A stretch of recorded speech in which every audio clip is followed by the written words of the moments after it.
একটি ছাগল 450 টাকায় বিক্রয় করায় তার ক্রয় মূল্যের 1/8 লাভ হলো। ছাগলটির ক্রয় মূল্য কত? এই অঙ্ক করার আগে আমাদের একটু জেনে আসা ভালো। 3/5, তার মানে আমরা বলতে পারি 5/3 তার মানে আমরা কি বলতে পারি? 5/3 বলতে পারি, 5/3। তাহলে আমাদের এখানে আছে 1/8। তাহলে এই 8 হচ্ছে আমাদের ক্রয় মূল্য, মানে ক্রয় মূল্যের 1/8 লাভ। তার মানে লাভ হচ্ছে 1 আর ক্রয় মূল্য হচ্ছে 8, মানে ক্রয় মূল্যের 8/1 হচ্ছে লাভ, 1 হচ্ছে লাভ।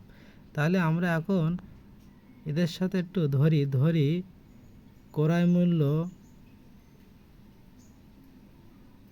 একটা অজানা সংখ্যা ধরে নিই। ক্রয় মূল্য 8x এবং লাভ 1 গুণ x।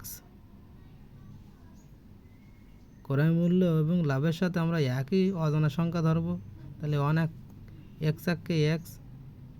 তাহলে এখন যদি আমরা ক্রয় মূল্য আর লাভ পাই তাহলে আমরা বিক্রয় মূল্য পেয়ে যাব।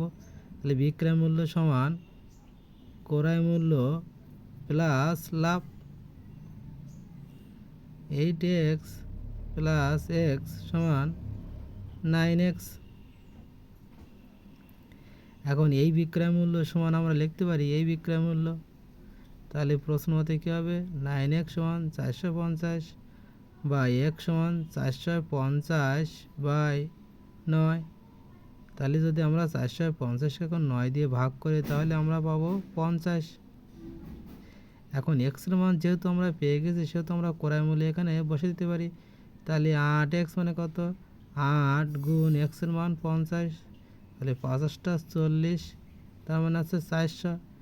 অতএব ছাগলটির ক্রয় মূল্য এখন কত পাইছি আমরা? 400। তাহলে আমরা বলতে পারি ছাগলটির ক্রয় মূল্য 400 টাকা।